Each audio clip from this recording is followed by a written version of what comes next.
one of the things that in the NLP Accelerator that we talked about was you working with an accountability buddy and like practicing interventions from the NLP Accelerator with an accountability buddy.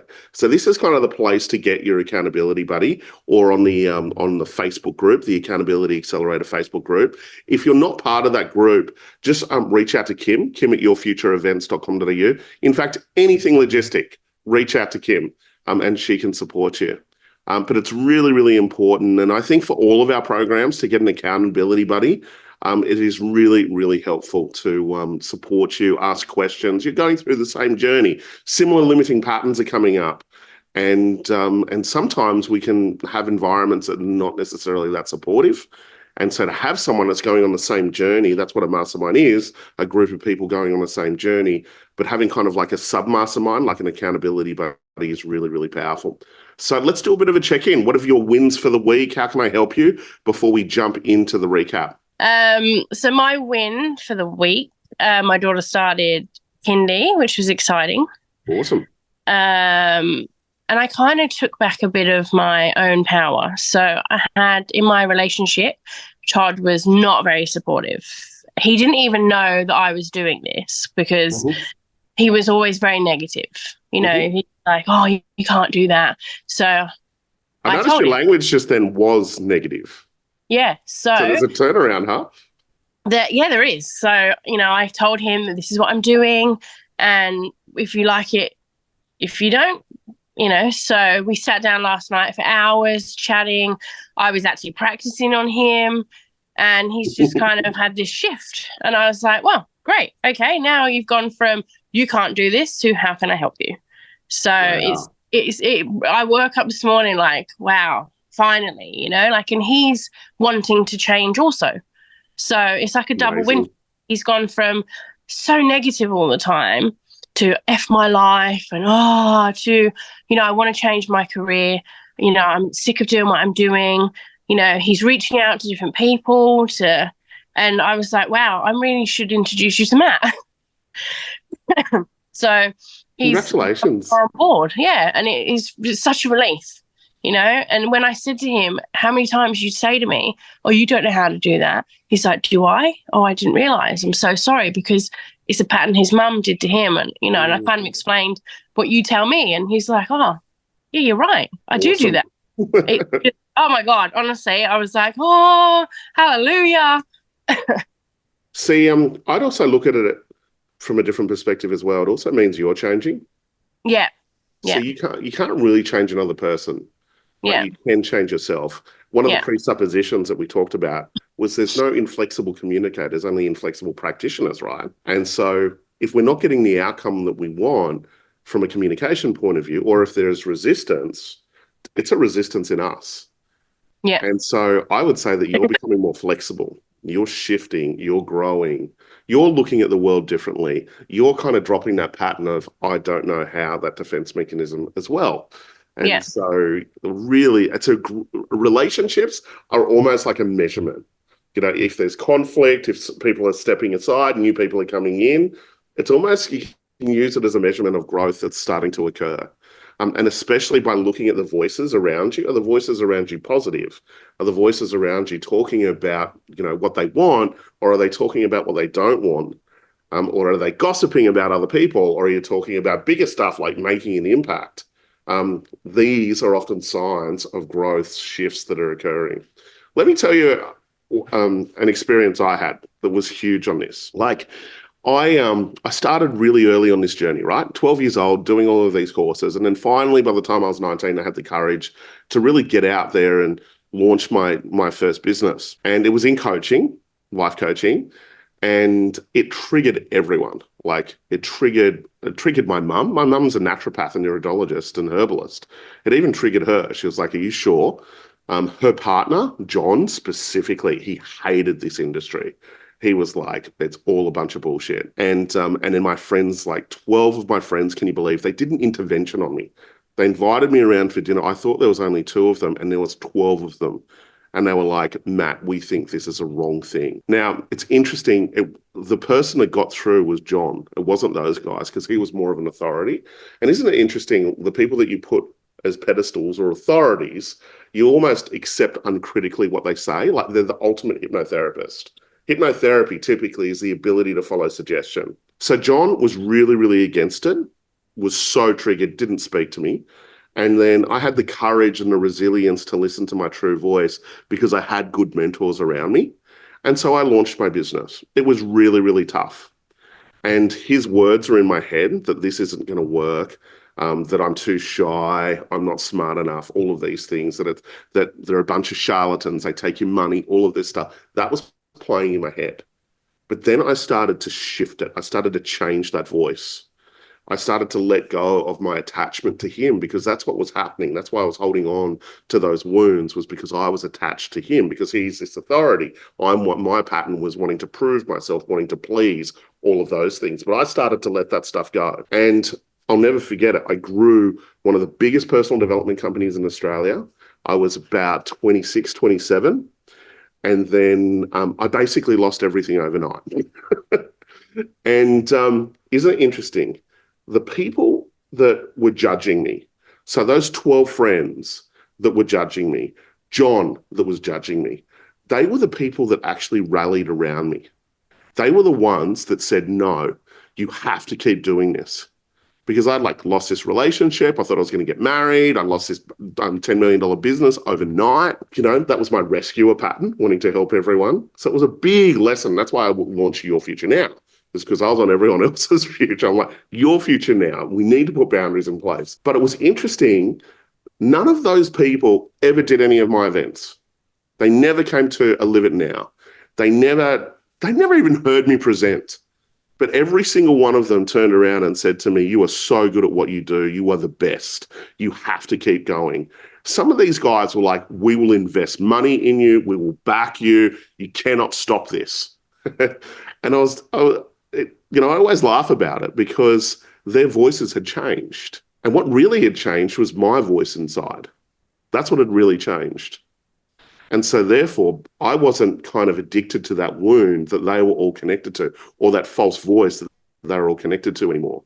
I kind of had to let go of them, shift up, and then create authentic relationships. So this is kind of what's happening with you, Donna. So congratulations. It's happening fast. Really, really fast.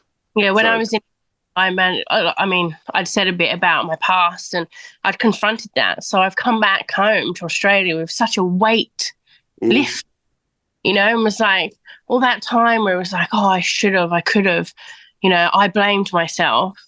It's all just gone. Yep. I've had those conversations and I've just I'm a clean slate. I don't have a job. I'm just looking for things. I'm opening doors for myself. I'm just going for it. I've got nothing to lose. Awesome. What a shift. What a win for the week. Congratulations. And it's really great that you're part of this NLP Accelerator at the moment. It couldn't come at a better time for where you are right now with all the transitions that you're going through over the next 6 weeks. The career, the job, all of that type of stuff that you get now will be completely different because you're working on yourself. Remember, leaders attract leaders and leaders attract opportunities. That is the key. It's time to get out there and start playing in some new playgrounds. Awesome, Donna. Well done. Who else would like to share their win for the week, or does anyone stuck, have a question, anything like that I can help you with? Remember, if you've got a challenge or you're stuck, 30% of this group has the same pattern, has the same challenge. And if I can get a breakthrough with you, we get a breakthrough with the entire group. Let me check the chat as well. Okay, Carol's assistant is jumping in. Hi, I'm the AI note taker. Laura says, so good, Donna. Cool. Now, who wanted to have a bit of a chat? Matt. Who is that? Sorry. Is that you, Glenda? That was me. Hey, how you going? Hi. Good. How are you? Very well, thank you. I guess I need help turning the concept of failure into power and learning and courage to keep going. Mm-hmm. So one of the presuppositions of NLP is what? It doesn't have meaning. It means what you want it to mean. Close. So one of the presuppositions is there is no failure. Only feedback. That's only right. feedback. There we go. So I want that to be your mantra now. Out of all the presuppositions of NLP, what if you started to really condition that as an assumptive belief? Because it starts off with an idea. Belief systems start off with an idea, right? Yep. Okay. Same with a limiting belief. It started off with a limiting idea, a limiting concept. We just played it so many times. We gathered all of these references or stories, and then it became a belief system. So this is the same thing. What if we took on board that concept out of all the presuppositions, Glenda? Imagine you focused on that one. There is no failure, only feedback. And so what that means is that we need to have a feedback approach instead of a failure approach. And the failure approach is kind of where you make it about yourself, you get emotional, you want to give up, you reject yourself, you reject other people, you reject opportunities in front of you. What if we just started to get really curious and we started to get the learnings? If you think of a coaching session, that's really what it is, isn't it? We know that most things don't work. And so a coaching session is really the ability to be able to help our clients go from being stuck in the past or stuck in the future to get them back into present time so that we can learn. There's a Mobius strip. I share it in Coach Now. It's, if you think of the Mobius strip, it's like the infinity sign. And we have the future over here and the past over here. Now, people are often stuck in the past, where it's you're going round and round in circles, or stuck in the future, going round and round in circles. Momentum is that Mobius strip. And what that looks like is the future is just for inspiration. That's what it is. The future is for a goal, is for excitement. Then we go through present time, which is in the middle. It's an opportunity to learn and take action. And that is the key. That's how we get momentum. So that's what a coaching session really is that presupposition of NLP. There is no failure. We just need to get the feedback, which is the learning. And that's where what we talked about last session, sensory acuity. Sensory acuity is having that awareness, having the awareness of the little things. From a business point of view, sensory acuity is measuring everything. Measuring your marketing, measuring your sales, measuring your ops and delivery, admin, finance, all of those things. From a communication point of view, as we talked about, I'm going to share it again today, is noticing those color shifts, breathing changes, all of those things. So I would say to you, Glenda, we need to adopt a new emotional state. There's a certain emotional state that happens when you go into failure, which might be nothing's working, throw the tantrum, give up, versus imagine a different type of state. Curiosity. What can I learn? What's the feedback that I'm getting at the moment? Remember, when you increase the emotion, you decrease intelligence, so you're not getting the feedback. Now, if you're really, really emotional, I keep saying this to you, Glenda, work with a coach. That's what the job is to install that. There is no failure. What can we learn from this situation? And how can we apply it to you? How can we change your communication, psychology, behavior? How can we change your leadership? That's what we want to look at. Does that make sense? That's good, because I've already caught myself with the last time I had this emotion come up. And I already said to myself, you know what, it's okay. I know exactly where to go from here and exactly what steps to take next to change it, to see if that works, because I think I know how to resolve this. And I went, I'm not going to let myself get into negative, overwhelmed depression, because there is always a next step and I'm ready to take it. Awesome. Now notice your tonality then, and notice your body language. So I was kind of doing a mind read right now, but there was frustration, possibly some anger there. So we're kind of transitioning. We go from victim, aggressor, the next one is creator. So we're kind of transitioning here. This is really, really good. But let's look at some new emotional states. Imagine passion, creativity, excitement, curiosity. When it comes to being in that state, you'll come up with more answers, more resources. Awesome. Well done, Glenda. Excellent. Thank you. All right, guys, let's jump into it. So if you want to mute yourselves, turn off your cameras, and let's get into the mini accountability for today, which is just a recap on the NLP Accelerator program. So if you haven't joined yet and you're a platinum, remember, you get this for free, guys. So like always, if in doubt, reach out to Kim at yourfutureevents.com.au. She can get you the recording and she can book you into the training. We've only just done the first session. It's a 6-week accelerator, and we're using this accountability accelerator as a bit of a recap on what we did in the previous session. So let's recap it. Last session, what we did is we looked at goals for the training. And I always do this with every one of my programs. We want to look at what are the goals for the training. We want to start with an outcome. And we want to do that because we want to directionalize the unconscious. But what we look at is we look at two things. We look at the goal for the training, and I always presuppose, imagine this is the most important training you've ever done in your life. What would we have to get out of it? And then the next step is looking at you. What do you need to let go of? Like for you to wanting to be here, right? This is your goal, and you're in this situation here, present time. Typically, what's in between, the stuff in between, is limiting patterns. Isn't that interesting? And it's almost like these challenges are designed to have us grow, drop things, let go of patterns, shift our frequency or energy. And that's what I really believe. That's what all the setbacks are all about, is just to switch our energy to the right frequency, which is this goal, and then we get it. So instead of kind of like a lot of people get stuck on the doing, which is important, but think of the being part. Be, do, have. Okay, the most important is to shift your being. And that's why this NLP stuff is really, really great, or rapid change technologies is really great, because we can let go of the paralysis. We can get clarity faster, and we can move into momentum. So we looked at two parts when it comes to the goal. Remember, this is what you want to have, and then this is what you need to let go of. And then that's what we start working on. The next one is cause versus effect. Cause versus effect is everything. Okay. Like I mentioned, this is what I used to say to clients when they used to ask me what I did. I used to say I balance equations. And what I mean by that is most of the population is at the effect side of the equation, which means they're putting the cause outside of themselves. And my job from an NLP point of view is just to get them a cause around their communication, cause around their psychology, and cause around their behavior, which is in charge of it.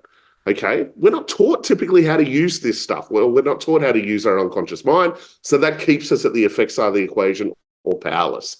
The question is that I always ask, who is driving the bus? At the effect side of the equation, I'm going to be a passenger on this bus of life. At the cause side of the equation, what's going to happen, or the transition to cause is that I'm going to get up from being a passenger. I'm going to walk over. I'm going to go right, get out of that driver's seat. I'm driving it, and then driving it towards a true target instead of a false target. Okay. Remember, you're either on your own agenda or you're on someone else's agenda. And thinking is the hardest thing, thinking about what you want or thinking differently. So the core side of the equation is just that. We start to think differently. We start to look at the world differently, and we start to take charge. NLP presuppositions. These are basic assumptions that we take on board. We kind of shared a few of them this morning. Remember, respect your client's model of the world. Okay, remember that one? And so we take on board these assumptions or these belief systems that they start off with ideas. But as we take on board these ideas and we focus on these ideas, our attitude starts to shift. And we really want our attitude at a state of cause. Now, a great practitioner will be at cause and induce that into their clients. And so remember, from an NLP point of view, or NLP in general, is really a mindset. That's the most important thing. These presuppositions shift the mindset. It is a mindset followed by a trail of techniques. So what that means is if you don't get the mindset right, the techniques, they'll still work, but they won't work at the level. The next one is sensory acuity. And this was your home play. So remember, sensory acuity is having an awareness. Body language is what we focused on. So sensory acuity, we looked at skin color. Okay, and remember the scale going from light to dark. And you may have had this experience before where you're having a conversation with someone and then all of a sudden their face starts to change color. They might go redder or they might go pale, depending on the situation. But what we want to notice is, what is the change? Because if we're having a conversation with someone and we notice the skin color change going from light to dark or dark to light, we notice there's something happened inside at an unconscious level. The next one is skin tonus and breathing. So skin tonus is looking at the facial muscles, okay? Because the blood is kind of flowing through the face, it's flowing out of the face. And so when it comes to skin tonus, what we're looking at is symmetry. Is the face in symmetry or is the face out of symmetry? And again, we are just looking for a change. We can notice that, parts of the face is shiny, parts are not shiny. Again, that we're looking at the muscle movements in the face. Breathing. Do you notice people's breathing changes? Goes from like the diaphragm to a chesty breath. The rate changes as well. The speed of the breath changes. And so again, we just want to have an awareness of this. Oh my God, the location of breathing has changed. The pace of breathing has changed. Something has happened inside. Next one, lower lip size. And the lower lip size, we look at, is there lines along the lips or is it shiny? Again, that tells us that blood is rushed in or blood is rushing out. Something, if we notice that change through a conversation or an intervention, we know something has shifted inside. And then finally, eyes. And we look at other pupils. Are they dilated? Are they undilated? Are they focused or are they defocused? Now, those of you that were doing the NLP Accelerator, remember your home play was to get out there and communicate with as many people as possible and to notice skin color, skin toners, breathing, lower lip size, and eyes shifting. If you remember the activity that we did, we tested 2 emotional states, which was mild dissatisfaction versus laughing out loud. And we broke you up in buddies and we induced that state and we used the language. Can you remember a time when you were mildly dissatisfied? And when you put your buddy in that state, and then we watched skin color, skin toners, breathing, lower lip size, eyes. Then we changed it and we said, now, can you remember a time when you were laughing out loud or you had belly laughter? And then we noticed it again, skin color, skin toners, breathing, lower lip size, and eyes. Now remember, at this stage, we just want to have an awareness of this. Now, as we bring this to an awareness, guess what? In all of your conversations now, you're going to start to notice this stuff and you'll be communicating with friends or family members or colleagues, and all of a sudden, wow, skin tonus has changed or breathing has shifted or the lower lip size. Now, we used this diagram as a bit of an example. And so have a look at this. Have a look at the pupils, have a look at the symmetry of the face, have a look at the lower lip size, and then we calibrate on a different emotional state. And so we can see focus has changed, pupils have changed, dilation has changed, there is symmetry versus out of symmetry, and then we notice the lower lip size. On the right-hand side, you can see that we can see the lines of the lower lip, and on the left-hand side, you can see the lips are shiny at the bottom. So we can make an assumption that these are 2 different emotional states. Now, with this activity, we just want to notice a difference. That's all we're wanting to do at this stage. We're not wanting to do any changes or anything like that. This phase is just having an awareness. And as we bring that awareness, then we're going to use it as we progress for every single intervention. It's kind of like this NLP Accelerator is embedded learning. So we learn one thing and then we build on top of it. Okay, then we learn the next thing and then we build on top of that. Now, in order to be able to be successful with all of these interventions, you've got to use sensory acuity. You've got to use rapport building. You've got to use Milton model, meta model, all of those things that we're about to cover. So with that in mind, is there any questions before we go over the home play? So please unmute yourself. Would love to have a conversation. How did you go, guys? How did you go with your home play? How did you go with noticing other people, sensory acuity? Laura just said, can I share some awareness from this week? Yes, please share. Hello, how are Hey. you? It was more to the previous check-in section. So we're celebrating. I've actually just done an add up from Friday, and we've had 9 new referrals this week, which is really exciting. Wow. And I know that I've just, since little ones just started childcare, there was a little bit of integration of releasing the mum guilt, but I know I've created that space now to attract more of what I meant to do, which is exciting. But in the addition of him going to childcare, he got sick at the weekend, and we all ended up getting sick, and on Monday literally was throwing up and needed to just spend the whole day in bed.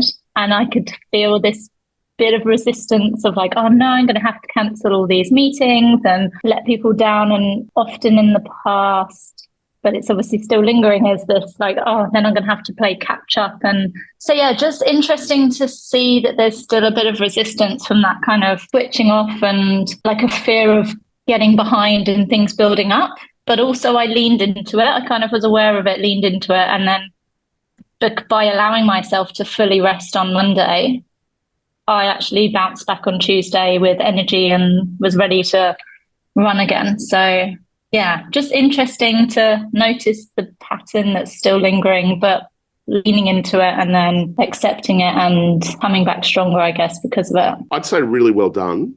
That you actually listened to yourself and had a little bit of a break, recharge your batteries, so that you had more resources to be able to get out there and really go for it. See, a lot of people wouldn't do that. They just push through. They wouldn't rest. They wouldn't listen to their body. So there's some self-awareness that's happening there, which is really great. But what I'd also look at is the anxiety pattern that's happening with you, which is thinking kind of worst case scenario. So there's like a habit of that, which is, oh my God, I'm going to be exhausted. This is going to happen. What if this happens? All of that stuff. So there's a great technique that we're sharing in the NLP Accelerator. And Laura, I think it's called the anxiety release process. And so that could be a really powerful one for you, where we go out past it. And so there's two things. I'd look at the anxiety, okay, and you have the self-awareness to recharge, so that's great, tick. But look at the anxiety pattern and also look at it from a perspective, are you thinking it's all you? Like that you have to fix it? It's all up to you? Yeah, that's true. Yeah, just look at that because you do have a team. Remember, great leaders, great managers don't have to do much because they've recruited the right people. They've got the right system. They've got coaching and mentoring in place for their team so that their team moves quicker. So, yeah, it's kind of like a counter approach that I kind of take. A lot of people like lead from the front. Yes, lead from the front, but more from a big picture point of view, not the micro details. Like let your team take that slack, create space. Okay. I can feel that's still in momentum and fully calibrating. So yeah, thank you. Yeah. So just look at, if it's still calibrating, like if you're kind of stuck and you're kind of bashing your head against the wall and things are not moving, always look at the mindset stuff underneath it. Like look at it. Why is it that your team is not ready to go, or you're not allowing it, or whatever it is? Is there trust in a way? Is it a system thing? Is it the wrong people? Is it a training thing? But just look at also the emotional component, the sticking point around that as well. But we can dive deep in that in our sessions. Yeah, I think I was due to do a face-to-face to hand over to one of my teams. So like it's happening, but then I could even have someone else in this role to do that. But I haven't like opened that up yet. So kind of like being that. But yeah. Well, like if I look at when I really started taking over events, when I really started shining, was because my mentor was sick and I wasn't ready, but I had to be. And then I didn't stop after that, So sometimes, people need a bit of perturbation. Sometimes people need to go through a little bit of crisis. It grows. Yeah, definitely. Thank you. Let go, create some space, potentially. And let them fail. Let them fail and have a soft learning. And that presupposition, Linda, there is no failure, only feedback. So we get the right feedback happening so that they can grow in the fastest possible time frame. All right, let's get back to sensory acuity, the home play. Does anyone have any questions? How did you go? I think, Carol, you were about to jump in before. Do you have some feedback? No? Anyone else? How did you go with the home play? Sensory acuity, looking at other people. I think watching Patch Adams, that was part of your home play, to look at the presuppositions of NLP. Getting that book, Frogs into Princes, reading that by Bandler, that was part of your home play. In fact, I'll bring your home play up right now. So here we go. Was watching Patch Adams, reading Frogs into Princes, reading pages 1 to 20, 38 to 44, 100 to 109, complete the representational test, practice sensory acuity, read the presuppositions of NLP, and obviously continue with the test. It's a 75% pass mark, open book test. Does anyone have any questions? How did you go? Or how are you going? Does anyone need some help? So now let's look at the one big thing. I want to hear this in the chat. What is the one big thing that you can focus on over the next week that is really going to move the needle? Now, typically the one big thing is out of your comfort zone. So what is one big thing that you can focus on? And please hit the chat. I'd love to see your one big thing. All right, let's have it. Looking at this chat at the moment. Ryan, you're going to rebrand and fix your website, SEO. Glenda, getting consistent leads on at least 2 websites, awesome. And you can help Ryan with SEO, fantastic. Cav, you're going to get your head around startups, brilliant. And Laura is launching her website next week. Guys, you know what I'd love to see is deals in there. Like troublemakers, I'd love to see some deals. I'm going to do an X amount of deals, or, one big deal and the value of it. Deals are the key. Sometimes we can get stuck in all of that type of stuff. But also have an equal balance of focusing on deals. Anyway, that is our accountability accelerator for today. As mentioned, if you want to join the NLP Accelerator, if you're a platinum, you get this for free. If you're a troublemakers client, you get this for free. And everyone else, you can have 50% off this. It is not too late to join this program. It's a really great price. It's instead of $3K, it's only $1,500. You get me live on this, and there's a whole lot of new interventions coming up in this training, as well as all the certifications. So again, if you want more information, or if you want to join, just reach out, message me, or message Kim at yourfutureevents.com.au. Other than that, I will see you Tuesday, 2 p.m. for session number 2 of the NLP Accelerator. For everyone else, I'll see you on the next accountability next Thursday. Bye for now.